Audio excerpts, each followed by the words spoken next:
அன்பினாவியானவரே ஈர்ப்புவாரும் இறங்கி வாரும் எங்கள் மத்தியிலே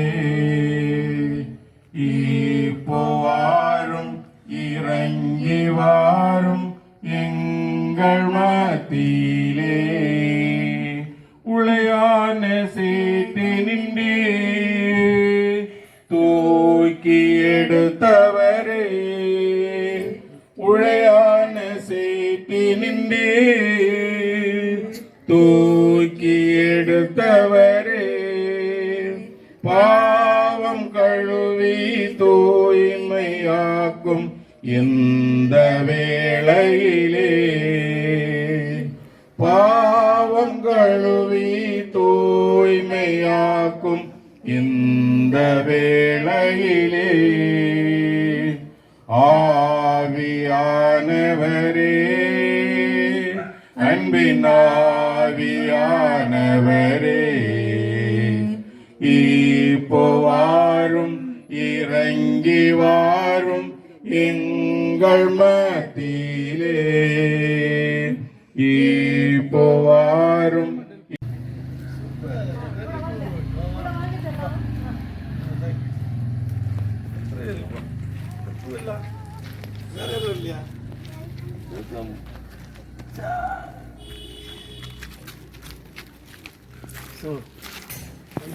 நிறைய பூ இருக்கு.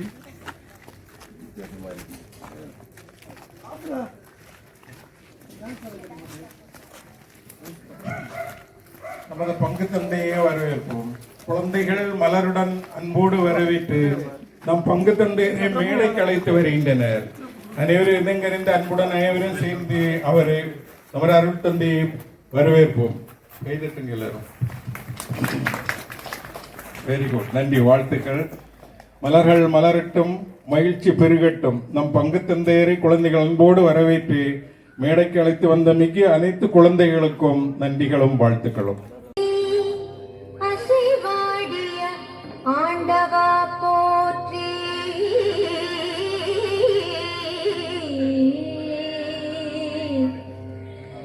பகலையும் இரவையும் பகுத்த ஒளியே போற்றி,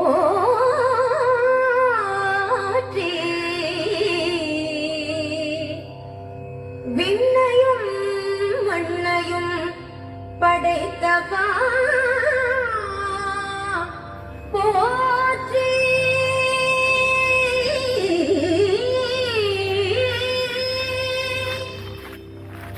இயற்கை வளங்களை அதிசயமாக்கிய அற்புதா போற்றி, உருப்பிடி மண்ணில் உயிர் மூச்சை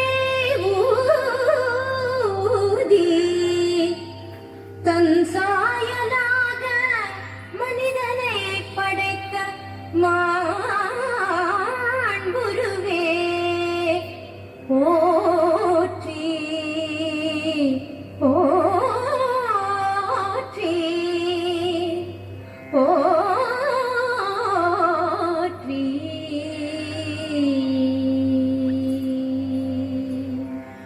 ततपित झणुतां तदित झणुतां तदित झणुता धी तरिकटकता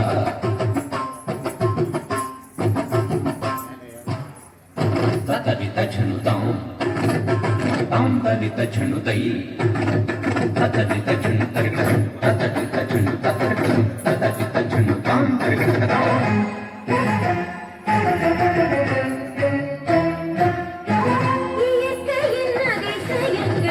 தரிசனமே உலகத்தின் உயிர்கள் எல்லாம் தரிசனமே நிதர்சனமே உறவுக்கு உரு கொடுத்த தாயன்பு உன்னதமே இயற்கையின் அதிசயங்கள் தரிசனமே தரிசனமே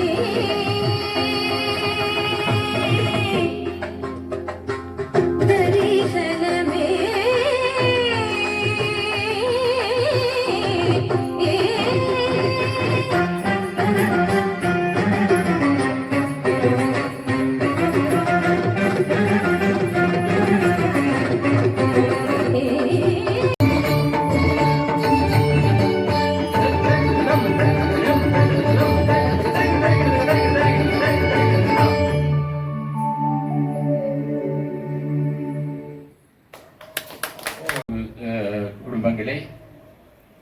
நாம் எல்லோரையும் மகிழ்ச்சிப்படுத்த முடியாது, ஆனால் நாம் எல்லோரும் சேர்ந்து மகிழ்ச்சியாக கொண்டாட முடியும்.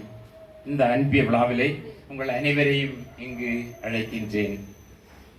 புனித சூசேப்பர் அன்பிய ஆண்டு விழாவை கொண்டாடும் இந்த தருணத்திலே அன்பு குடும்பங்கள் அனைத்தும் இணைந்து வந்து 4வது அன்பிய பங்கு மக்களோடு சேர்ந்து இதை கொண்டாட நீங்கள் வந்திருப்பது பெரும் மகிழ்ச்சி அடைகின்றது. விசேஷமாக குறிப்பாக நமது பங்கு தந்தை, அன்புமிகு பாசமிகு பங்கு தந்தை அவர்கள் தலைமையேற்று இந்த நிகழ்ச்சியை நடத்த நான் அன்புடன் வேண்டுகிறேன். அவர் நமது பங்குக்காக உழைக்கும் உழைப்பு எல்லாம் நீங்கள் அறிவீர்கள். தியாக மனப்பான்மையோடு மணிக்கூர் கணக்கில் 3 பங்குகளை அவர் சமாளித்து வருகிறார் என்றால் ஒரு சர்வசாதாரண இதல்ல. காரணம், ஓரிடத்திலையும் ஒரு அரை மணிக்கூர் 3/4 மணிக்கூர் பிரசங்கம் செய்து அதுக்காக டைம் அதை குறைப்பதே கிடையாது. எந்த பங்குக்கு சென்றாலும் அவ்வளவு திறமையும் சிறப்பும் நம் பங்கு மக்கள் மீது அன்பும் பாசமும் கொண்டவராக இருக்கின்றார். அவர்களை இந்த மாலை வேளையிலே இந்த விழாவிற்கு வரவேற்றுக் கொள்கிறேன். அடுத்தபடியாக நமது பங்கின் துணை தலைவர் அவர்கள் திரு பெஞ்சமின் பிராங்க்லின் அவர்கள் எந்த அழைப்பிற்கும் அவர் இன்முகத்தோடு வருகை தருவது பழக்கம். எங்க இருந்தாலும் அப்படிதான். பின்னே அவருடைய உழைப்பின் மத்தியிலும் அவருடைய வேலை பழுவின் மத்தியிலும் அவர் நம்ம பங்கின் முன்னேற்றத்திற்காக அரும் பாடுபட்டு உழைத்துக் கொண்டிருக்கிறார். நம் அனைவருக்கும் தெரியும். அவருடைய உழைப்பிற்கும் அனைத்திற்கும் நன்றி கூறி அவர் இந்த விழாவிற்கு வருகை தந்தவருக்கு வருகை என்று வரவேற்றுக் கொள்கிறேன். மேலும் நமது அன்பிய ஒருங்கிணைய தலைவர் வரணும், இன்னும் வரவில்லை. எங்கிலும் வரும்போது நாம் வரவேற்றுக் கொள்வோம். அவரை ஆவலோடு எதிர்பார்த்து கொண்டிருக்கிறோம். மற்றும் நம் அன்பிய மக்கள், பங்கு மக்கள், உற்றார் உறவினர்கள் அநேகம் பேர் வந்திருக்கிறீங்க. இன்னும் வரணும், வந்துட்டே இருக்கிறாங்க. ஒவ்வொரு அன்பிய மக்களும் எங்கள் பேரில் கொண்ட அனைவரையும் வரவேற்றுக் கொள்கிறேன். லாஸ்ட் ஆகி போச்சு. நமது அன்புக்கும் பாசத்திற்கும் அருளுக்கும் இரக்கத்துக்கும் ஊற்றாகிய நம்ம அருள் சகோதரி சிஸ்டர் எல்சி அவர்களை வருக என்று வரவேற்றுக் கொள்கிறேன். எங்கேயோ இருக்கிறாங்க, தெரியுது. மீது தனித்தனியா நான் பேர் சொல்லி சொன்னதாக வரவேற்றதா நினைச்சுக்கிங்க. ரொம்ப நன்றி. சேரில் மாற்றி அன்பே இறையமை என நம்பி அதை வாழ்வாக ஆக்கியவர் இவர். அன்பியம் என்ற ஒளி வழியில் கல்வி உண்டு.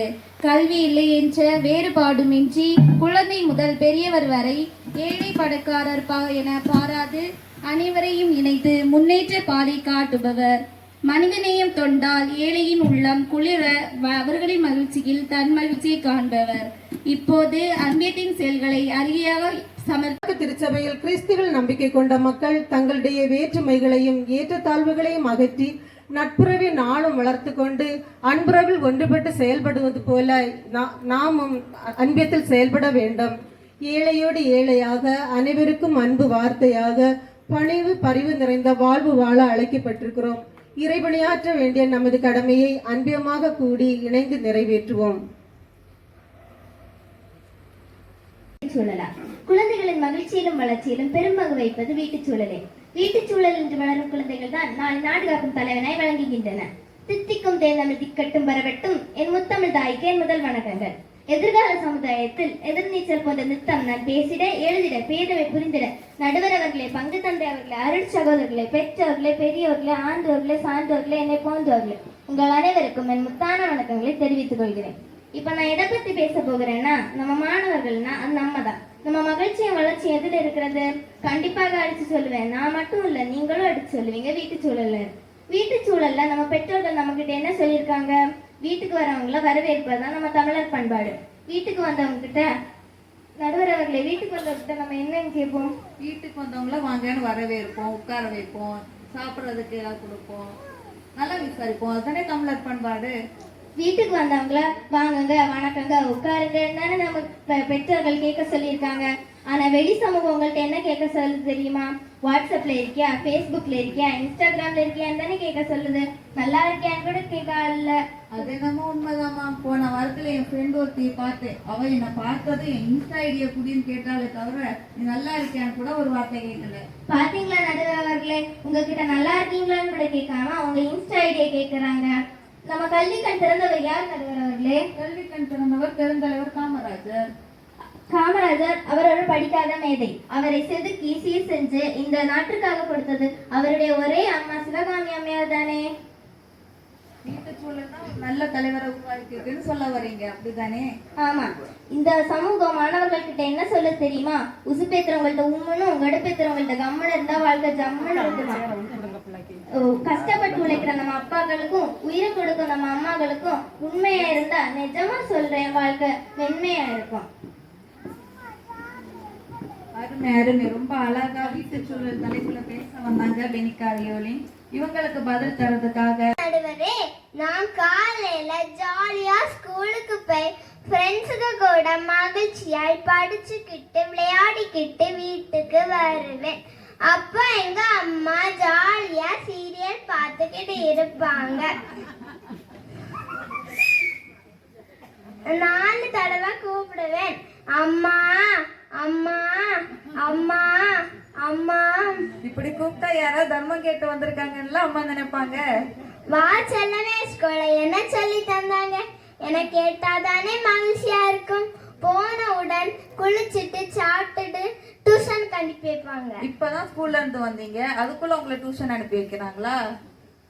ஏன்னா அம்மாவுக்கு சீரியல் பார்க்கணும். முன்னெல்லாம் இருக்கிற வேலையெல்லாம் அப்படியே விட்டுட்டு டிவி முன்னாடி உட்காந்து சீரியல் பார்த்துட்டு இருந்தாங்க. இப்ப எல்லாம் உட்கார்ந்து இருக்கிற இடத்துலயே போன் ஆன் பண்ணி சீரியல் பாக்குறாங்க. அவங்க குழந்தைங்களை பாத்துக்கிறது கூட அவங்களுக்கு நேரம் இல்லை. எதிராளிகளை உங்க வீட்டுல மகிழ்ச்சியா இருக்கலாம், எங்க வீட்டுல ஒரு நாள் வந்து பாருங்க, ஒரு நாளே ஓடி போயிருவீங்க. நாங்க அன்பியத்துல இருந்து வேலைக்கு ட்ரெயின்ல டூருக்கு போனோம். ட்ரெயின்ல கண்டாமூச்சி விளையாடினோம், போட்டிங் போனோம், பீச்சில் குளிச்சோம், ஒன்றாக கூடி மதியம் சாப்பிட்டோம். இந்த மகிழ்ச்சி வீட்டுல கிடைக்குமா நடுவர்களே? கிடைக்காதுதாம்மா. குழந்தைகளின் மகிழ்ச்சியிலும் வளர்ச்சியிலும் பெருமாக வைப்பது வெளிச்சூழலே என்று கூறி முடிக்கிறேன். நன்றி. ரொம்ப அழகில் இருந்துதான் என் திறமையை கண்டுபிடிச்சாங்க. ஸ்கூல்ல கண்டுபிடிச்சாங்க, அங்க கண்டுபிடிச்சாங்க, இங்க கண்டுபிடிச்சாங்க. நீங்களும் கேட்டு தானே இருக்கிறீங்க நடுவர் அவர்களே. இங்க வந்ததுல இருந்தே எல்லாத்தையும் கேட்டுட்டு தானே இருக்கேன். அன்னையும் பிதாவும் முன்னறி தெய்வம். தாமஸ் ஆல்வா எடிசனுக்கு படிப்பு வரலன்னு ஸ்கூலில் இருந்து துரத்தி விட்டாங்க. அவங்க அம்மா தான் அவருக்கு ஆசிரியராக இருந்து கற்பித்து வந்தார். புனித அகஸ்தினாரை பற்றி எல்லாருக்கும் தெரியும் தானே. அவர் அந்த புனித நிலையை அடைய உதவியாக இருந்தது அவங்க அம்மா. புனித அகஸ்தினார் இளமையில் கடவுளை விட்டு கால் போன போக்கில் வாழ்ந்து வந்தார். அவருடைய அம்மா மோனிகாவின் பொறுமை, அன்பு, பிரார்த்தனைக்காக இன்று நாம் அவரை புனிதராக கொண்டாடுகிறோம். இன்னும் ஒண்ணு சொல்லட்டுமா நடுவர் அவர்களே? தாராளமா சொல்லுங்க. எப்பவும் இதை கேட்டீங்கன்னா இப்பவே உங்க தீர்ப்பை சொல்லுவீங்க. எப்பவுமே சிரிச்சுக்கிட்டு இருக்கிற நம்ம ஃபாதரை எடுத்துக்கோங்க. இவ்வளோ பெரிய பங்கை வழி நடத்த திறமையும் பொறுமையும் கற்றுக் கொடுத்தது அவங்க அம்மா தான்.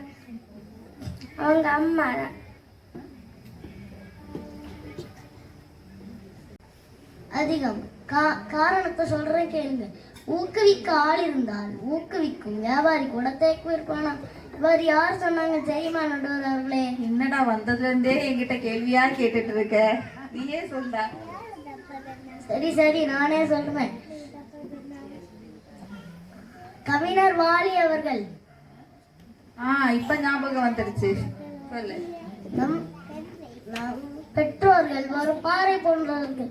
பாறையில் இருந்து பெறப்பட்ட ஒரு கல்லை சிற்பி செதுக்கி அதற்கு ஒவ்வொரு வடிவம் கொடுத்து அந்த சிற்பி சிறப்பு பெறுவது போல நாமும் ஒரு சிறுக்கல். இந்த சிறுக்கல்லை போன்று நம்மை சமுதாயத்துக்கு தருகிறார்கள் ஆசிரியர்கள். இந்த கல் போன்ற நம்மை செதுக்கி அவரவருக்கான வடிவத்தை கொடுக்கிறார்கள். ஆமா, நம்ம முன்னோர்களே சொல்லி இருக்காங்க, மாதா பிதா குரு தெய்வம்னு. அவங்க தெய்வத்துக்கு முன்னாடியே ஆசிரியர்களை தான் வச்சிருக்காங்க. நடுவர்களே, இன்னும் ஒன்று சொல்ல போகிறேன். நம்ம பங்கு தந்தை இருக்காங்கல்ல, ஆமா, நம்ம பங்கு தந்தை சகாய ஸ்டாலின், அவங்க மட்டும் வீட்டு சூழல் இருந்திருந்தால் எப்படி இருந்திருக்கும்? கொஞ்சம் யோசிச்சு பாருங்க. வீட்டு சூழல்ல இருந்திருந்தா அவரோட இணைய ஊர்லயே தான் இருந்திருப்பாரு. நம்ம யாருக்கு அவரை தெரிஞ்சிருக்காது. நடுவர் அவர்களே, யோசிக்கிறது என்ன யோசிக்கிறீங்க?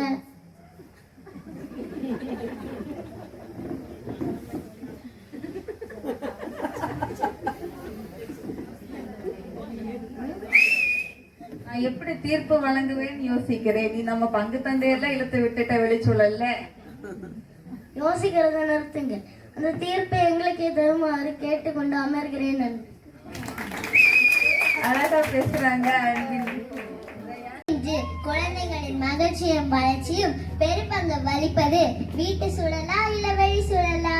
கண்டிப்பா வீட்டு சூழல் தான் என்று சொல்வேன். ஏன்னா நம்ம வீட்டுல தான் நம்ம ஓடி ஆடி விளையாடி குறும்புத்தனம் செஞ்சு வளர்கிறோம். இதே இந்த குறும்புத்தனத்தை நம்ம ஆலயத்தில் காட்டினா என்ன ஆகும் தெரியுமா? இதோ நம் முன்னாடி அமர்ந்திருக்கும் செல்லதூர அங்கு திருப்பலி முடிந்த பிறகு சர்ச்சில் இப்படி ஓடக்கூடாது, வீட்டுல தான் நீ ஓடி ஆடி விளையாடணும் என்று சொல்றாரு. ஆமா, அங்க கரெக்டா தான் சொல்றாரு. சர்ச்சில் எல்லாம் விளையாடக்கூடாதுல்ல. வெளிச்சூழலை பற்றி பேச வந்திருக்காங்களே, இவங்க இந்த நிகழ்ச்சி முடிந்த பிறகு வீட்டுக்கு போவாங்களா இல்ல வெளியே போவாங்களா? கண்டிப்பா வீட்டுக்கு தான் போவாங்க. நம்ம ஒரு நாள் ஸ்கூலுக்கு ஹோம்ஒர்க் பண்ணாம போனா நம்மளை திட்டி அடிச்சு நீ ஒன்னத்துக்கும் லாய்க்கு இல்லைன்னு சொல்லி இந்த வார்த்தைகள் எல்லாம் கேட்டுட்டு நம் வீட்டுக்கு சோகமா போவோம். அப்போ நம்ம பெற்றோர்கள் சொல்லுவாங்க, நீ ஒரு நாள் முன்னேறுவன்னு சொல்லி நம்மளை சமாதானப்படுத்தி அடுத்த நாள் ஸ்கூலுக்கு அமைச்சு விடுவாங்க.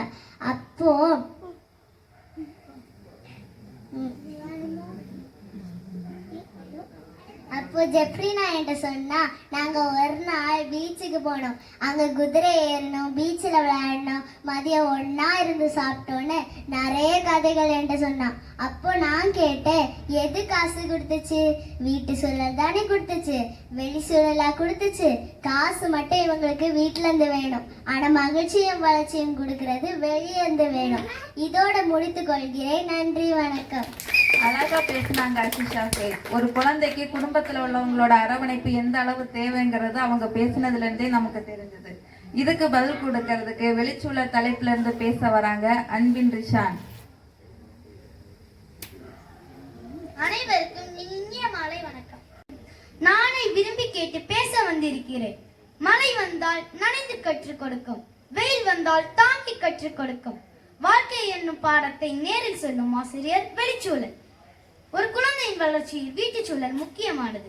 ஆனால் அதே அளவு வெளிச்சூழல் அவன் வாழ்க்கையை மாற்றும் சக்தியாக இருக்கிறது. நடுவர் அவர்களே, நான் ஒரு கேள்வி கேட்க விரும்புகிறேன். தாராளமா கேளுங்க. ஒரு குழந்தை நல்ல பள்ளியில் படித்து நல்ல ஆசிரியர்களை சந்தித்து நல்ல நண்பர்களுடன் வளர்ந்தால் அவன் வாழ்க்கை நல்ல பாதையில் செல்லுமா செல்லாதா? ஒரு குழந்தைக்கு நல்ல ஆசிரியர்கள் நல்ல நண்பர்கள் கிடைச்சா கண்டிப்பா அவனோட வாழ்க்கை நல்ல வழியில தான் செல்லும். மேலும் இன்னொரு கேள்வி. எத்தனை கேள்விதான்ப்பா வச்சிருக்க? இந்த ஒரு கேள்விதான் மட்டும்தான் நடுவர் அவர்களே. கேளுங்க கேளுங்க. ஒரு குழந்தை தவறான நண்பர்களுடன் சேர்ந்திருந்தால், படிப்பை விட தவறான பழக்க வழக்கங்களை கற்றுக்கொண்டால் அவன் வாழ்க்கை முன்னேறும் தானே? தவறான பழக்கம் வச்சிருந்தா எப்படி ஒரு குழந்தையோட வாழ்க்கை முன்னேறும்? முன்னேறாகுது. நடுவர் அவர்களே, நாம் எல்லாரும் சேர்ந்து அன்பியத்தில் திருடன் போலீஸ் விளையாட்டு விளையாடினோம், ஞாபகம் இருக்கா? நல்லா ஞாபகம் இருக்கு. அன்னைக்கு எல்லாரும் ஜாலியா விளையாடணும்ல. அதுல நீங்க கூட ஒரு தடவை திருட நான் மாட்டினீங்க. நீங்க திருட்டு மொழி முழிச்சீங்க. லீனா அண்ணே போலீஸா வந்தாங்க, ஞாபகம் இருக்கா? அதெல்லாம் ஏன்டா இந்த கூட்டத்துல சொல்லி அசிங்கப்படுத்துற? அன்னைக்கு இந்த மகிழ்ச்சிக்கு அளவே கிடையாது. நான் வீட்டில் இருந்திருந்தால் இந்த மகிழ்ச்சி கிடைத்து இருக்குமா? சொல்லுங்க நடுவர் அவர்களே. அன்பியத்துல அன்னைக்கு விளையாடுனது உண்மையிலே ரொம்ப மகிழ்ச்சியா இருந்தது எல்லாருக்கும். வீட்டுல இருந்தா இப்படி ஒரு சூழல் அமைஞ்சிருக்காதுதான். நாம் அனைவரும் பெருமையாக நினைக்கும் ஒரு மனிதரை எடுத்துக்கொள்ளலாம். அவர் யார் தெரியுமா? நம் நாட்டின் முன்னாள் ஜனாதிபதி APJ அப்துல் கலாம் அவர்கள். இவர் ஒரு சிறிய குடும்பத்தில் பிறந்தவர். இவருக்கு கிடைத்த நல்ல பள்ளிச்சூழல், நல்ல ஆசிரியர்கள், நல்ல நண்பர்கள் இவரை உயர்ந்த மனிதராக மாற்றமடைய செய்தார்கள். ஒரு ஆசிரியர் இவரிடம் சொன்னாராம், நீ பெரிய கனவு காண வேண்டும் என்று. அந்த வார்த்தை இவரை பின்னாளில் எவ்வளவு பெரிய விஞ்ஞானியாக மாற்றமடைய செய்தது என்பது நம் அனைவருக்கும் தெரியும். ஒரு நாடு வல்லரசு நாடாக அறிவிக்கப்பட வேண்டும் என்றால் அந்நாடு அணுகுண்டு சோதனையில் வெற்றி பெற்ற நாடாக இருக்க வேண்டும். எந்த ஒரு நாடும் இனிமேல் அணுகுண்டு சோதனை நடத்தக்கூடாது என்ற சட்டம் இருந்த நேரத்தில் அமெரிக்க உளவு சேட்டலைட் கண்களில் மண்ணை தூவியது இந்திய விஞ்ஞானிகள். அமெரிக்க உளவு செயற்கைக்கோள் மறையும் நேரம் கணித்து அணுகுண்டு சோதனை நடத்தப்பட்டது. இதைதான் ஸ்மைலிங் புத்தா என அழைக்கிறார்கள். தனிமரம் தோப்பாகாது என்ற பழமொழி போல தனியாக வளர முடியாது. அவனை சுற்றி உள்ள சமுதாயமும் நண்பர்களும் தான் அவனை உயர்ந்த மனிதராக மாற்றுவார்கள். இந்த சோதனையை கூட சுமார் 70 விஞ்ஞானிகள் சேர்ந்துதான் நடத்தினாங்க. தனியா செஞ்சிருக்க முடியாது. இன்னும் என்ன யோசிக்கிறீங்க நடுவர் அவர்களே? வெளிச்சூழலில் தான் மகிழ்ச்சி அதிகம் என்று கூறி என் உரையை முடிக்கிறேன். நன்றி. ரொம்ப அழகா பேசினாங்க. நல உதவிகள் செய்திருக்கீங்க நீங்க. நிறைய அமௌண்ட் லாஸ்ட் ஒரே அமௌண்ட் அவங்க கொண்டு வந்திருந்தாங்கன்னா நல்லா இருந்திருக்கும் நமக்கு. அப்படிதானா? கேட்டதுக்கு நமக்கு நல்லா இருந்திருக்கும். அதுக்காகவும் அவங்களுக்கு சிறப்பான ஒரு பாராட்டுகள். எல்லாம் தெரிந்திருந்தும் என்னை கூட்ட நேரம் என்ன சொன்னாங்கன்னு தெரியுமா? இங்க கொஞ்சம் சீக்கிரம் வரணும், எங்களுக்கு கொஞ்சம் சொல்லி தரணும் அப்படின்னு சொன்னாங்க.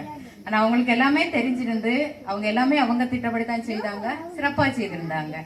அடுத்ததா பாத்தீங்கன்னா பிள்ளைங்களை உருவாக்குறது. இதுக்கு ஒரு சிறு நிகழ்வு உண்டு, நான் உங்களோட பகிர்ந்து கொடுக்குறேன். உங்களை மறைவுரையில நீங்க கேட்டிருக்கீங்களா என்னன்னு தெரியாது. அதாவது ஒரு அரங்கில நிறைய விலை உயர்ந்த பொருட்கள் ஏலத்திற்காக வச்சிருக்காங்க.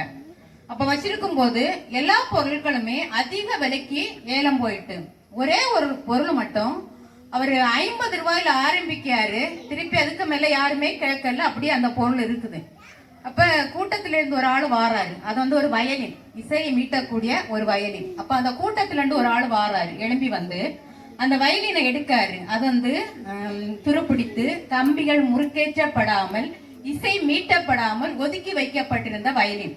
அந்த நபர் வாராரு, பெரியவர் வாராரு. அதை அதுல துருவு இருந்ததெல்லாம் தட்டியாரு, கம்பிகளை முறுக்கேற்றியாரு, தனக்கு தெரிந்த ஒரு அழகான இசையை அதில் இசைக்கின்றாரு.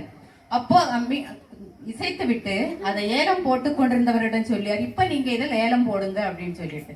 இப்ப பாத்தீங்கன்னா மற்ற பொருட்கள் போன எல்லா ரேட்டை விடவும் அதிகமான விலைக்கு அந்த வயலின் போச்சு. அதாவது எதுக்கு நான் சொல்லேன்னா, நம்ம குழந்தைகள் இசை மீட்டப்பட வேண்டியவர்கள். சரியா? நம்ம குழந்தைகளை எவ்வாறு பயன்படுத்திக்கிறோமோ, இந்த சின்ன பிள்ளைங்க இன்னும் பண்ணுனாங்க. அப்படிதானா? எல்லாமே அந்த பிள்ளைங்களோட உள்ள திறமை இருக்குது, அதை வெளிக்கொணர்ந்திருக்கிறார்கள், அதை வெளிக்கொணர வைத்திருக்கிறார்கள் பெரியோர்கள். அப்படிதானா? அது பெற்றோர்களா இருக்கலாம், அன்பிய நிர்வாகிகளா இருக்கலாம், இல்ல அவங்க ஆசிரியர்களா கூட இருக்கலாம். அது அவர்களை வெளிக்கொணர வைத்த ஒரு சிறப்பான ஒரு செயல். இப்போ அந்த தம்பி இந்த சூசேப்பரை பற்றி சொல்லிட்டு போனேன். அப்படிதானா? நம்ம சூசேப்பரை பற்றி பைபிள்ல பெரிய விஷயங்கள் இல்லை, அந்த புனிதர்கள்னு பார்க்கும்போது அவரோட பற்றிய வரலாறு நமக்கு சிறப்பா இருக்குது. இப்ப பாத்தீங்கன்னா சூசேப்பர் அன்னை மரியாளையும் குழந்தை இயேசுவையும் எருசலேமிலிருந்து பாதுகாப்பாக கொண்டு போக சொல்லியாங்க. அவருக்கு ஆவியான தந்தை கடவுள் மூலம் வெளிப்படுத்தப்படுது. அப்ப அவங்க என்ன செய்யாங்கன்னா மாலை வேளையில கொண்டு போறாரு. கொண்டு போகும்போது ஒரு இருண்ட நேரம், பயங்கரமான ஒரு காடு, எங்கேயுமே வெளிச்சம் கிடையாது. அப்ப இந்த இரவை கழிக்க வேண்டும், எங்கேயாவது தங்கி ஆக வேண்டும் என்ற நோக்கத்தோடு அவர்கள் போகும்போது ஒரு நீண்ட தூரத்துல ஒரு சின்ன லைட் வட்டம் அவங்களுக்கு தெரியுது. லைட் வட்டம் தெரியும் போது அங்க போறாரு. அங்க போனோன்னா ஒரு அம்மா இருக்காங்க, ஒரு அம்மாவும் சின்ன குழந்தையும் இருக்காங்க, ஒரு கை குழந்தை. அந்த குழந்தை இயேசுவை போன்று ஒரு கை குழந்தை அங்க இருக்குது. அப்ப அந்த அம்மா விட்ட கேட்காங்க, நாங்கள நைட் இங்க தங்கலாமா அப்படின்னு கேட்காங்க. அப்ப அந்த அம்மா சொல்லுவாங்க, என்னோட கணவர் ஒரு கொடூரமான ஆளு, வேட்டைக்கு போயிருக்காரு, காலையில 4 மணிக்கு வருவாரு, அதுக்கு முன்னால நீங்க கிளம்பியதா இருந்தா உங்க குழந்தைய வச்சுட்டு நீங்க இங்க தங்கலாம் அப்படின்னு சொல்லியாங்க. அவங்க அதுக்கு ஓகே சொல்லி அங்க தங்கியாங்க. தங்கும் போது அந்த குழந்தை இயேசு பசி எடுத்து அழுது, அப்போது அவங்க குழந்தைக்கு வைக்கப்பட்டிருந்த பாலை அந்த குழந்தை இயேசு கொடுக்காங்க, மீதி இருந்த பாலை தனக்கு குழந்தைக்கு கொடுக்காங்க. அப்ப அந்த குழந்தை ஏற்கனவே சிக்கு சிறங்கு இல்லாம நோய்வாய்ப்பட்டு மருத்துவம் செய்ய பணம் இல்லாமல் அவதிப்பட்டு கொண்டிருக்கிறது. அந்த பாலை குடித்ததும் அந்த குழந்தையோட நோய் நலமானது என்று அதை சொல்லப்பட்டிருக்கிறது. அது எங்க சொல்லப்பட்டதுன்னு நான் லாஸ்ட்ல உங்களுக்கு சொல்லப்பட்டிருக்கு. அதுக்கு அப்புறம் தான் அவங்க காலையிலே போயிட்டாங்க. அந்த குழந்தை அந்த கொடூரமான தந்தையின் இதுல வளர்ந்தாலும் நாட்கள் போக போக பல கெட்ட பழக்கங்கள் இருந்தாலும் அவள்கிட்ட இருந்த ஒரு நல்ல குணம், அந்த குழந்தை இயேசு அந்த இல்லத்தில் போனது அவர்களுக்கு ஒரு ஆசீர்வாதமாக இருந்தது. அந்த குழந்தை தான் வளர்ந்து நம்முடைய ஆண்டவர் சிலுவையில் அறையப்படும் போது 2 பக்கமும் கல்லணை தட்டி வச்சிருப்பாங்க, அப்படித்தானே? அதுல நல்ல கல்வன், அவரோட பேரு திஸ்மாஸ் என்று குறிப்பிடப்பட்டிருக்கிறது. வழிநடத்தி கொண்டிருக்கின்ற நம்முடைய பாசத்துக்குரிய பங்கு தந்தை அவர்களே, இரவு பகல் என்று பாராமல் தன்னிடம் ஒப்படைக்கப்பட்ட பணியை நம்முடைய பங்கு ஆலய ஆண்டு விழா பாதுகாவலர் விழாவில் கூட அந்த சகோதரி ஸ்ரீலா அவர்கள் வெகு நேரமாகியும் அதை பொருட்படுத்தாமல் முழு நேரமும் அமர்ந்து தன்னுடைய கருத்தை பதிவு செய்து சென்றார்கள். அத்தகைய ஒரு நல்ல ஒரு அர்ப்பண பண்பு கொண்ட சகோதரி அவர்கள் நல்ல ஆழமான கருத்துக்களை கூறி அமர்ந்திருக்கின்றார்கள். அவர்களையும் இங்கு திரளாக வருகை தந்து இந்த அன்பி ஆண்டு விழாவை சிறப்பித்து கொண்டிருக்கின்ற பாசமிகு எம் பங்கு இறை மக்கள் மற்றும் அன்பிய நிர்வாகிகள், உற்றார் உறவினர்கள், நண்பர்கள் அனைவருக்கும் முதற்கண் வணக்கத்தை தெரிவித்துக் கொள்கின்றேன். அன்பியம் என்பது நம்முடைய அன்பின் பிறப்பிடம்.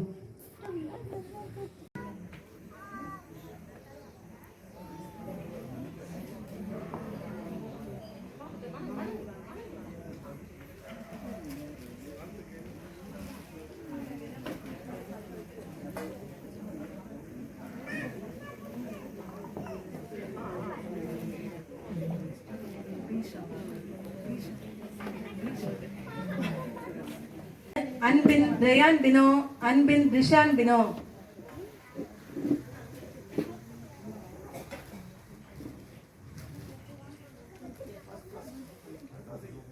ஆறுதல் பரிசு அன்பின் மேக்னோலியா சியனா, அன்பின் பெனிகா ரியோலின் திருமதி ஆன்சி பெனி.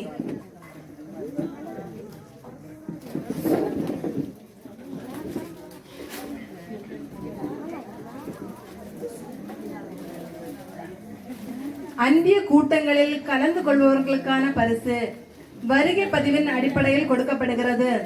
முதலாவதாக 100% வருகை புரிந்தவர்கள் திருமதி ராணி, திருமதி ஜான்சி.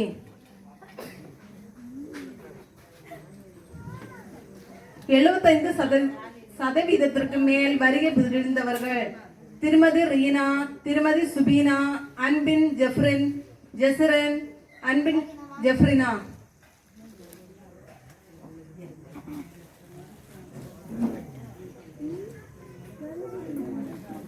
பரிசு அன்பின் ரிஷான் பினோ. 9ஆம் வகுப்பு மற்றும் 10ஆம் வகுப்பு மாணவர்களுக்கான பரிசு. 2ஆம் பரிசு அன்பின் லீனா. மாறுவேட போட்டிக்கான பரிசு எல்கேஜி 1ஆம் வகுப்பு மற்றும் 2ஆம் வகுப்பு மாணவர்களுக்கான பரிசு. முதல் பரிசு அன்பின் அஷிஷா பேட். 2ஆம் பரிசு அன்பின் ரேயான் பினோ, அன்பின் இனியன் ரேம், அன்பின் மேக்னோ லியா சியேனா.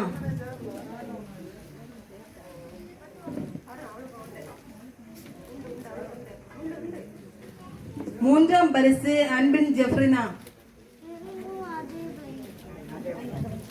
4ஆம் வகுப்பு முதல் 9ஆம் வகுப்பு வரை உள்ள மாணவர்களுக்கான பரிசு. முதல் பரிசு அன்பின் ரிஷான் பினோ, அன்பின் பெனிகா ரியோலின். 2ஆம் பரிசு அன்பின் லீனா, அன்பின் லினோ. 3ஆம் பரிசு திருமதி பிரியா சைனி, திருமதி ஆன்சி பெனி, திருமதி ராணி.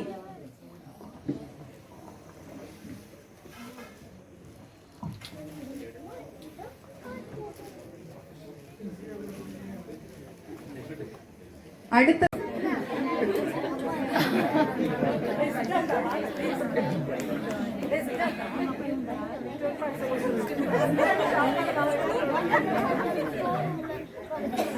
பெற்றோருக்கான ஜெபமாலை தேவ ரகசியம் எழுதும் போட்டிக்கான பரிசு வழங்கப்படுகிறது.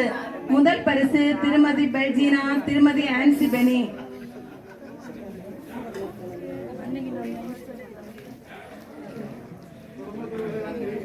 இரண்டாம் பரிசு திருமதி சுபீனா, மூன்றாம் பரிசு திரு செல்லத்துறை, திருமதி ராணி, திருமதி ஜான்சி, திருமதி பிரியா ஷைனி, திருமதி ரீனா.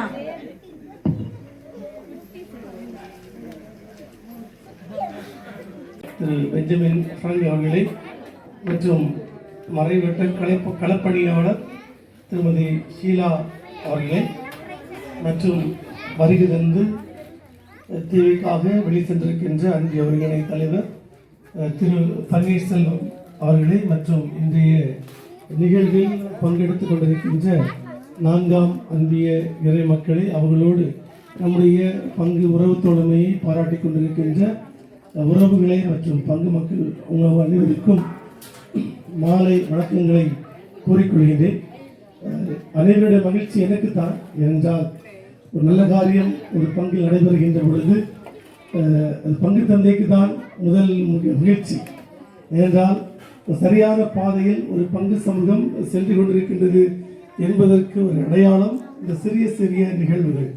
நமக்கு ஒரு அந்த மதிப்பெண்களை இடுவதற்கு ஒரு வாய்ப்பாக அமையும். எப்படி அன்பியங்கள் செயல்பட்டுக் கொண்டிருக்கின்றன அல்லது பங்கு சமூகத்தினுடைய எண்ணங்கள் நீரோட்டங்கள் எவ்வாறு சென்று கொண்டிருக்கின்றன அறிவதற்கு இந்த சிறிய சிறிய நிகழ்வுகள் சிறு நிகழ்வாக இருந்தாலும் நம்முடைய எண்ணங்களை அறிந்து கொள்வதற்கு ஒரு மிகப்பெரிய ஒரு அடித்தளமாக இருக்கின்றது. அன்பிய சவக்கால திருப்பலிகள் ஒரு பக்கம் இருக்கின்றன, அன்பிய கூட்டங்கள் ஒரு பக்கம் இருக்கின்றன, அன்பிய ஆண்டு விழாக்கள் ஒரு பக்கம் இருக்கின்றன என்று இவற்றை நான் பார்க்கின்ற பொழுதுதான் எனக்கு ஒரு எண்ணம் வரும். உண்மையிலேயே இந்த பங்கு சமூகம் சரியான விதத்தில் தான் அது சென்று கொண்டிருக்கிறது, நீரோட்டம் சரியாக இருக்கின்றது என்பதை நான் உணர்ந்து கொண்டிருக்கிறேன். எனவே இன்றைய நாள் இந்த நிகழ்வை ஏற்பாடு செய்து தன்னுடைய பாதுகாவலர் தூய சூசையப்பர் தொழிலாளருடைய அந்த விழாவை அன்பிய ஆண்டு விழாவாக கொண்டாடி கொண்டிருக்கின்ற 4ஆம் அன்பிய அந்த இறை மக்களுக்கு பங்கு மக்கள் அனைவர் சார்பாக விழா வாழ்த்துக்களை தெரிவித்துக் கொள்கின்றோம். இதற்கு முன்பாகவும் அவர்கள் கொண்டாடுவதற்கு முயற்சி எடுத்திருந்தார்கள். ஆனால் நேரம் போதாமை மற்றும் பல்வேறு காரணத்தில் அவர்கள் அதை கொண்டாட முயலவில்லை. ஆனால் இந்த ஆண்டு எனவேதான் இந்த 2 ஆண்டுகள் ஆண்டறிக்கை அவர்கள் வாசித்திருந்தார்கள். இந்த ஆண்டு திட்டமிட்டு சீரிய அந்த எதிர்நோக்கோடு மகிழ்ச்சியோடு செய்கிறார்கள். இந்த நிகழ்வை கொண்டாடி கொண்டிருக்கிறோம். பல நாட்களுக்கு முன்பாகவே என்னிடம் அந்த டேட்டை சொல்லி ஃபாதர் ஃப்ரீயாக இருப்பீங்களா என்று கேட்டு ஆம் என்று சொல்லி அந்த நிகழ்வுகளை தத்துவமாக நேர்த்தியாக அவர்கள் ஏற்பாடு செய்திருந்தே காண முடிந்தது. குறிப்பாக நான் என்னை அழைக்கவில்லை, அவர்கள் ஃபோன் பண்ணியிருந்தாங்க. ஆனால் எல்லாமே இங்கே செட், எல்லாமே ரெடி. நான் 6 மணி தானே 6:30 போல பிரச்சனைகளை சொல்லி நான் கொஞ்சம் வெளியே போயிட்டு வந்தேன். வந்து அமர்ந்திருந்தேன். அப்பொழுது பார்த்தேன், ஓகே நம்ம நேரம் ஆகிட்டது போல போகணும்னு பார்த்தா இங்கே எல்லாமே ரெடியாக இருக்காங்க. அந்த சின்ன நாங்கள் தவறாமல் அந்த சந்திப்புகள் அந்த அன்பிய கூட்டங்களுக்கு சென்ற ஞாபகம் உண்டு. தொடர்ந்து திருவாங்கோடு மற்றும் கண்ணன்களை பங்குகளில் பணியாற்றிய பொழுது அன்பியங்களை நான் தவறவிட்டதில்லை. அதற்கென்று விடுமுறை கூட செய்ய மாற்றி வைத்திருப்பேன். அந்த அன்பியை கூடுகின்ற பொழுது நான் அந்த நாள் அந்த அன்பியங்களை செல்ல வேண்டும் என்று. எனவேதான் அந்த அன்பியங்கள் தொய்வடைகின்ற பொழுது எனக்கு கோபம் வரும். கோபம் வரும். ஏனென்றால் அன்பியங்கள் செயல்பட வேண்டும் என்பதுதான் என்னுடைய ஆவல். ஏனென்றால் அன்பியங்கள் தான் நம்முடைய பங்கினுடைய அடித்தளம். உங்களுக்கு தெரியும், நாம் இந்த வளர்ச்சி பணிகளை செய்கின்ற பொழுது எதிர் வழியாக நாம் உதவிகளை பெற்றோம், அன்பியங்கள் வழியாகத்தான். அன்பின் வழியாக நிர்வாகிகளை சந்தித்து பேசி அன்பிய மக்களை சந்தித்து அவர்களோடு உரையாடி அவர்கள் நம்ம செய்கின்றோம். பங்கு பேரைக்கு வாரதும் அன்பியத்திலிருந்து தான், அன்பிய ஒருங்கிணைத்துக்கு வாரதும் அன்பியத்திலிருந்து தான். இவை அந்த அமைப்புகள், இந்த தலைமை அமைப்புகள் எல்லாமே அன்பியங்கள் தான் அடிப்படையாக இருக்கிறது. அன்பியங்கள் தான் என்ன செய்ய வேண்டும், பக்த சபையை கூட செயல்படாவிட்டால் தாக்கம் இருக்காது. ஆனால் அன்பியங்கள் சிறப்பாக செயல்பட வேண்டும். எனவே இந்த நல்லூர் உண்மையிலே மிக மகிழ்ச்சி 4 ஆண்டுகள் ஏறக்குறை நிறைவடைய போகின்றன. உண்மை 4 ஆண்டுகளில் ஏராளமான மாற்றங்களை நல்லூர் பங்கு சமூகத்தில் நாம் கண்டு கொண்டிருக்கின்றோம். அது ஆன்மீக வளர்ச்சியாக இருக்கலாம், பொருளாதார வளர்ச்சியாக இருக்கலாம், அல்ல பங்கு சமூகத்தினுடைய மக்களுடைய வளர்ச்சியாக இருக்கலாம், பங்கு சமூகத்தினுடைய ஒருங்கிணைந்த வளர்ச்சியாக இருக்கலாம். எல்லா விதத்திலுமே நாம் வீரோடு தான் செய்யணும், நாம் எதிர்நோக்கோடு தான் செய்யணும். நாம் பயணித்துக் கொண்டுமே மகிழ்ச்சியான ஒரு பங்கு சமூகமாக இருப்பதை என்னால் உணர முடிகிறது. மக்களோடு பேசுகின்ற பொழுதும் ஒரு விதமான மகிழ்ச்சி. நான் தொடக்கத்தில் இருந்த சூழ்நிலைகள் வேறு, இன்று இருக்கின்ற சூழ்நிலை வேறு. அவ்வளவு ஒற்றுமை, அவ்வளவு ஒருமைப்பாடு, அவ்வளவு சகோதர அந்த உறவு தோழமை என்று அனைத்து விதமான பழைய எண்ணங்களையும் நாம் விட்டுவிட்டு ஒரே குடும்பமாக நாம் ஒன்று கூடி செயல்பட்டுக் கொண்டிருக்கும் என்றால் அதை நான் பாராட்ட வேண்டும். உண்மையிலே நல்லூர் பங்கு சமூகத்தை நான் மாற்றாடு செல்கின்ற பொழுது செல்கிறார் என்ன செய்வேன். இன்னைக்கு நான் நல்லூர் என்ன செய்ய மேற்கோள் காட்டினேன். இந்த பூசைக்கு வார அந்த எண்ணிக்கை அது ஆண்களாக இருக்கலாம், பெண்களாக இருக்கலாம், இளைஞர்களாக இருக்கலாம், மாற்றாடக்கூடிய எண்ணிக்கையை காண முடியவில்லை என்று ஓப்பனாக என்ன சொன்னேன் சொல்லி இருக்கின்றேன். எனவே ஒரு மிகச்சிறந்த எடுத்துக்காட்டான ஒரு பங்கு சமூகமாக நல்லூர் பங்கு சமூகம் செயல்பட்டு கொண்டிருக்கிறது.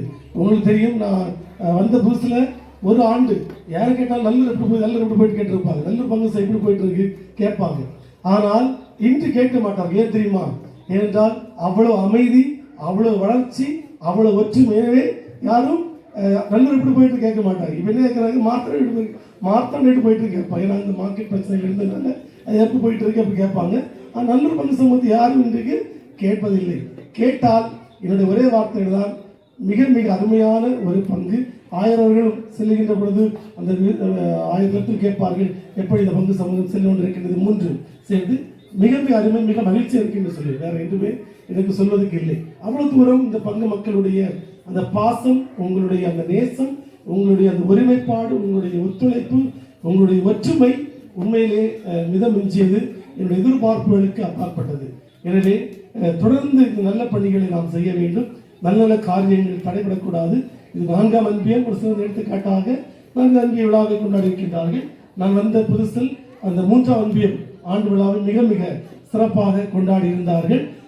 வேறு எந்த அன்பியம் கொண்டாடினாங்க தெரியல. ஆண்டு விழாவாக கொண்டாடின ஞாபகம் எனக்கு இல்லை. 3, 4, 5 கொண்டாடிருக்கீங்களா? 5 கொண்டாடியாமா? 5 கொண்டாடி இருக்கீங்க. ஆமா, 3 அன்பியங்கள் கொண்டாடி இருக்கின்ற. மற்றவர்கள் மோசம் இல்லை, அவன் வசதி வாய்ப்புகள் இல்லாமல் இருக்கலாம், இடப்பிரச்சனைகள் இருக்கலாம், அல்லது பொருளாதார சிக்கல்கள் இருக்கலாம். எனவே தொடர்ந்து இவ்வளவு பெரிய இல்லாட்டாலும் சிறிய சிறிய அளவில் செய்யலாம். நம்முடைய பாதுகாவலருடைய விழா அன்று இந்த சிறு சிறு நிகழ்வுகளை செய்யலாம் நடத்துகின்ற பொழுது பங்கு மக்களும் அதை இணைகின்ற பொழுது நிச்சயமாக அந்த மகிழ்ச்சி மற்றதாக இருக்கும்.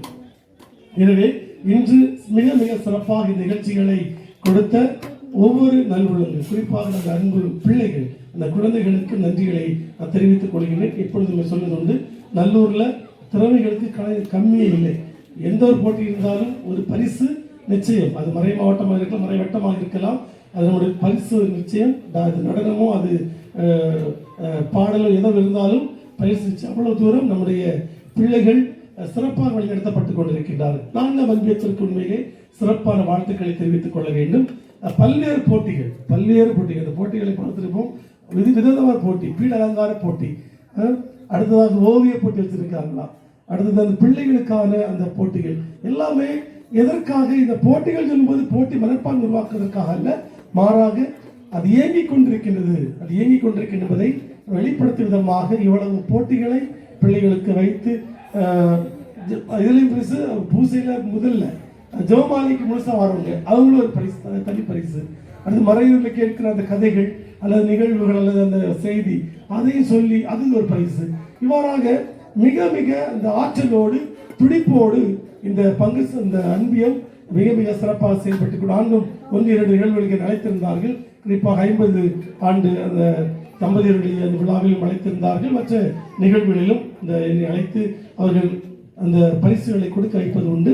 எனவே மிக மிக சிறப்பாக 4ஆம் அன்பியம் செயல்பட்டுக் கொண்டிருக்கிறதற்கு முழு நன்றிக்குரியவர்கள் அந்த அன்பிய நிர்வாகிகள். உண்மையிலே அன்பிய நிர்வாகிகள் தங்களுடைய அன்பியத்தை தன்னிறைவு மிக்க அன்பியமாக அவர்கள் உருமாற்றி அதில் கிடைத்த அந்த பொருளாதார வளர்ச்சியை அவர்கள் பயன்படுத்தி இன்று ஒரு ஆண்டு விழாவை சிறப்பாக கொண்டாடுகின்றார்கள் என்றால் உண்மையில் மிக மிக மகிழ்ச்சி.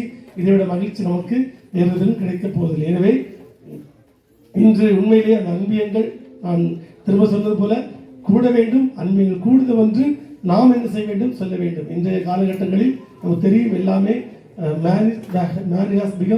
ஐலண்ட் சொல்வார்கள். அப்படி என்றால் எல்லாருமே தனித்தீவாக மாறிவிட்டோம். வீட்டில் இருந்தால் தனித்தீவாக மாறிவிட்டோம். ஒரே நிகழ்வு எனக்கு உண்டு. கோவளத்தில் நான் கன்னியாகுமரியில் இருக்கின்ற பொழுது அந்த கோவளத்தில் ஒரு பெண் இறந்து பல மணி நேரங்கள் ஆகியும் அவர்களுக்கு இறந்து தெரியவில்லை. ஏனென்றால் அவர்கள் எங்கே போவதில்லை, அன்பியத்தின் போவதில்லை. உண்மை பேசுறதுனா அவங்க சூசைட் பண்ணி இறந்துட்டாங்க. இறந்த பெண்ணை பற்றி யாரும் தெரியாது. ஆனால் துர்நாற்றம் வீச தொடங்க வீட்டில் போகிறாங்க.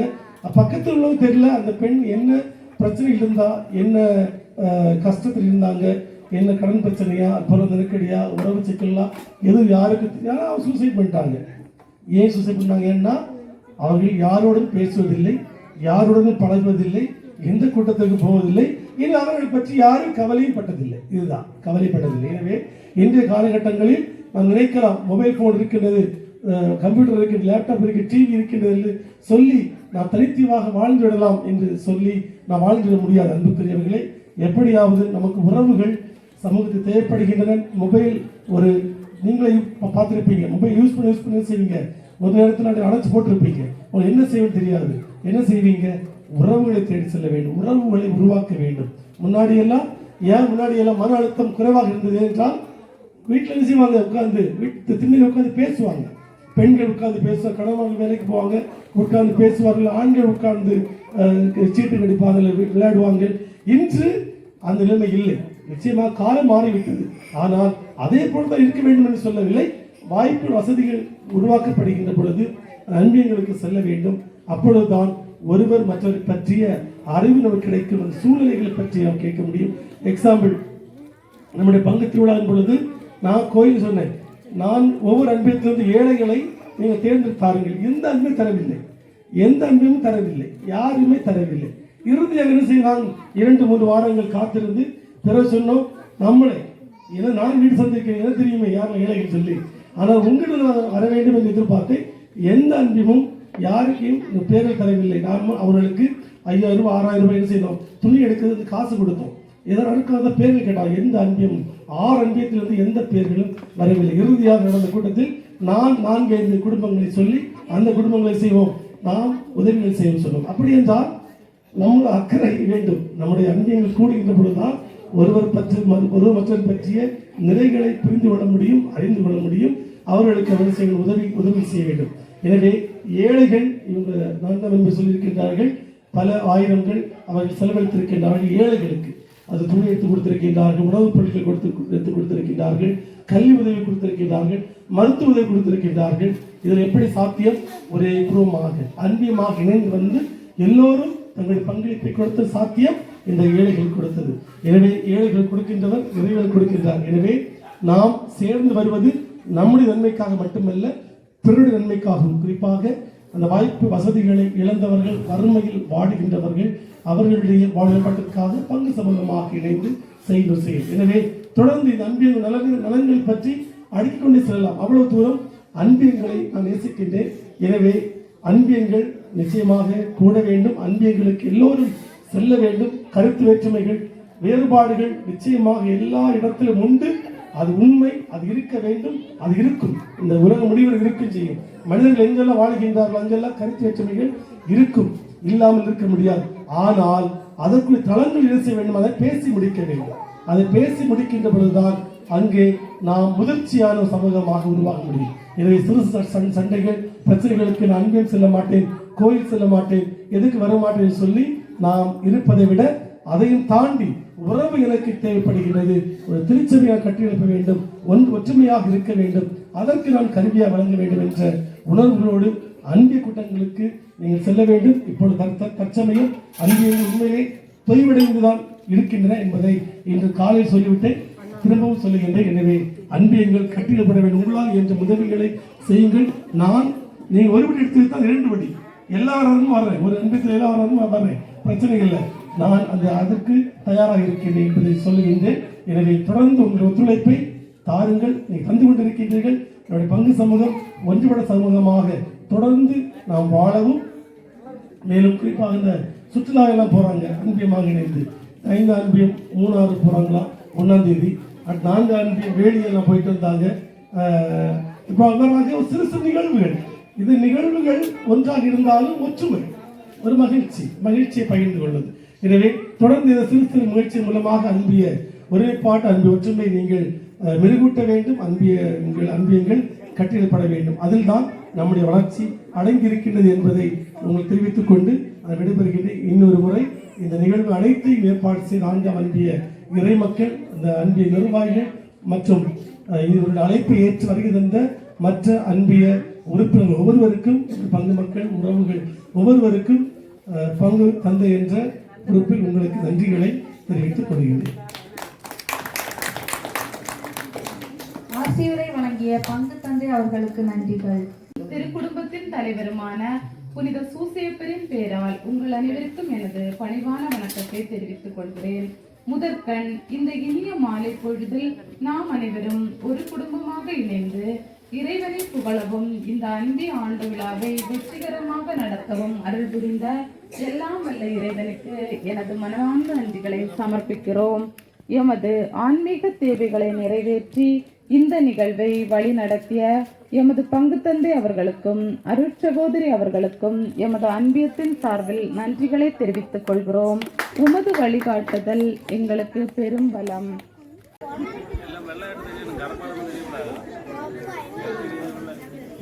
வயிறு நல்ல கிளியரா வயிறு நிறைய தின்னு